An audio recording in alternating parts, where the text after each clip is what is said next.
What's up? How you doing? So, I'm on video just letting you know, me and Amanda decided to come out to one of our favorite spots.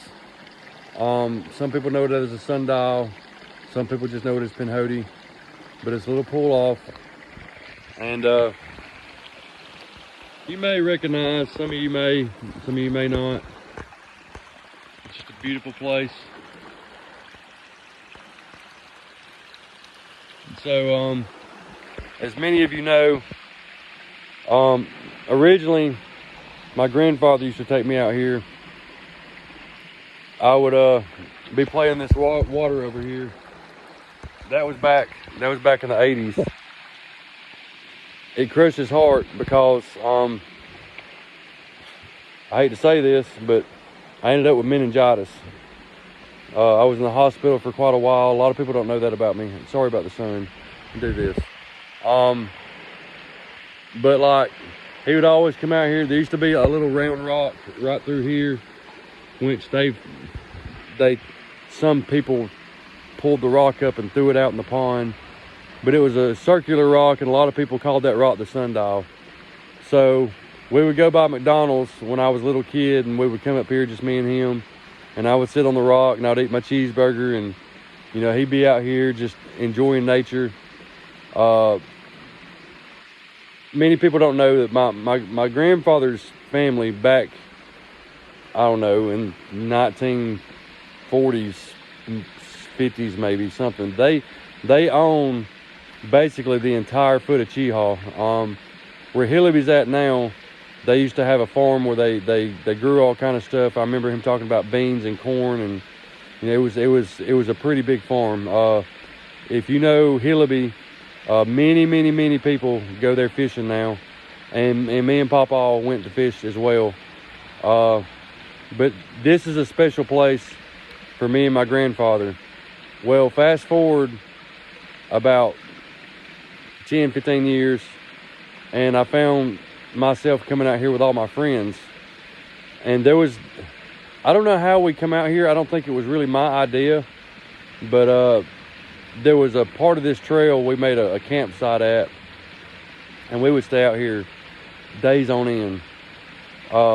Great times, crazy times, lots of mind-altering substances involved. We come across wildlife. I remember running into a mountain lion. That was pretty scary. But nobody messed with us. We're out here just being kids, enjoying nature, enjoying each other's company, learning about the woods, learning about the trees, the trails, the history, just everything. Once again, another time stamp on my life. This become a home like me, with me, for me. So we did that for quite a while. We were coming out here for, I'd say, at least a couple years. Well, you know, the friends broke up. Everybody went their separate ways. Duder ended up getting in trouble with the law. He was on the run. This was, you know, a couple years afterwards.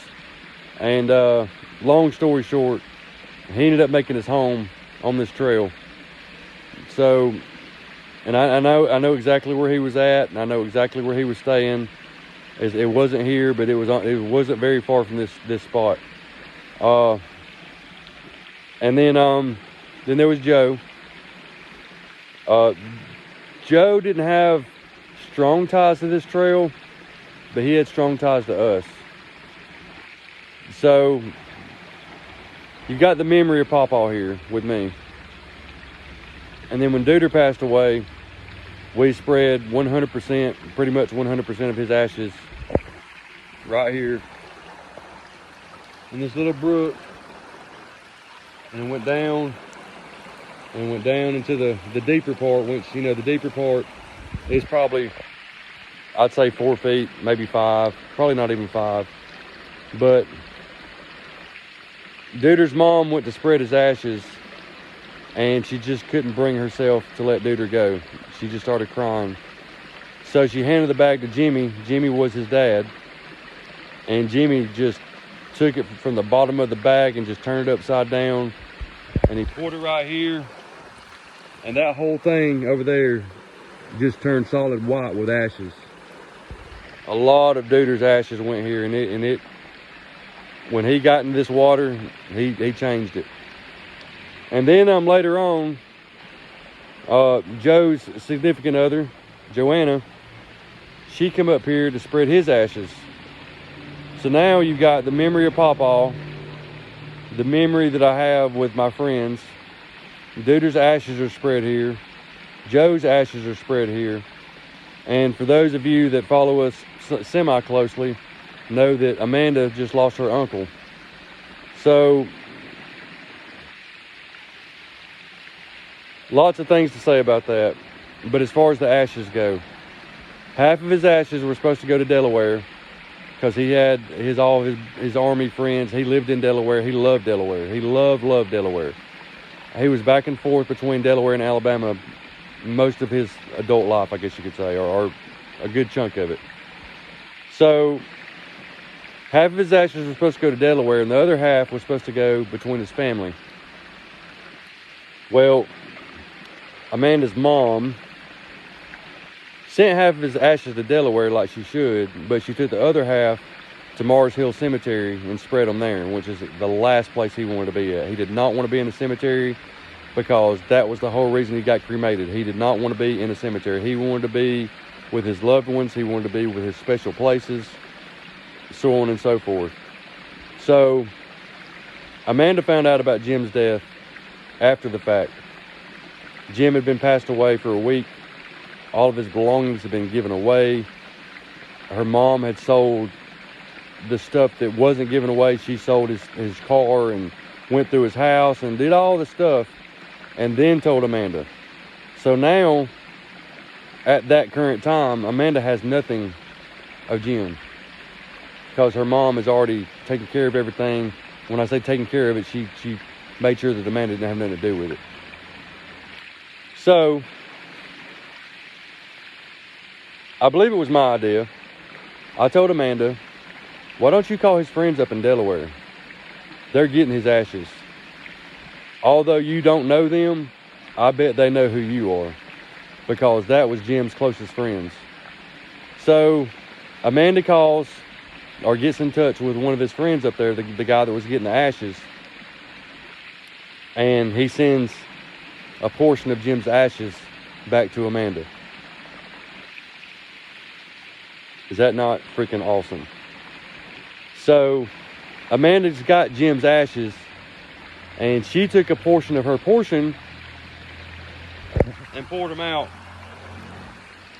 where Duder was poured out.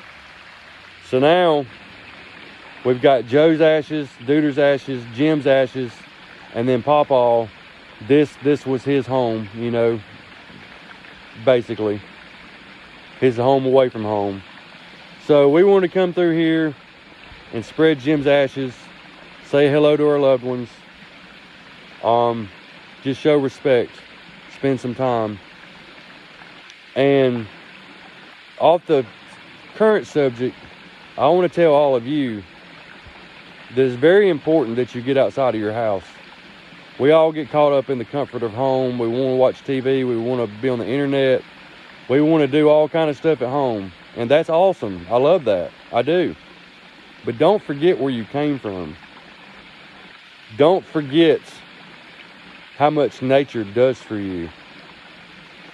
It grounds you. It gets you away from all the noise. It unplugs you from all the fucking drama and static and chaos. Get to the woods. Find you a spot. Being that a lot of us are from Alabama, chances are you all have a spot already. Because we all go to the woods. I mean, call it what you will, but it is what it is. So every now and then, just make it a point to get out in nature. Heal. Think. Ground. Get away. Talk to God. Talk to Goddess. Talk to each other. Spend time with friends. Go camping. Go hiking. Whatever. It don't matter. Just get away from being inside all the time. Get to the woods to just get away. you don't have to spend a week there like I did. Matter of fact, we'll be here probably under an hour. But just the fact that we came up here and we've created yet another memory just by taking the effort to leave the house and go to the woods. Because to my pagan and witch friends, you all know that's where deity exists. That's where deity is the loudest at, is in nature. So anyway, just food for thought. But as for me and Amanda, we got one more stop to go. But I think she's behind me, so I'm gonna end this now. I love y'all. And me and Amanda's always here for y'all. I say that every time I think I speak on Facebook or speak publicly. Know that we're here. We are. And if you're in a bad spot, don't think that anybody can fix it except for you. People are there to help you, but when it comes down to it, you're the only one that can fix your situation. And if you would like to think more deeply on that, we're here. We're here to help. So anyway, hope everybody's having a wonderful Saturday. And I may make another video, we'll see, but I love y'all. Blessed be.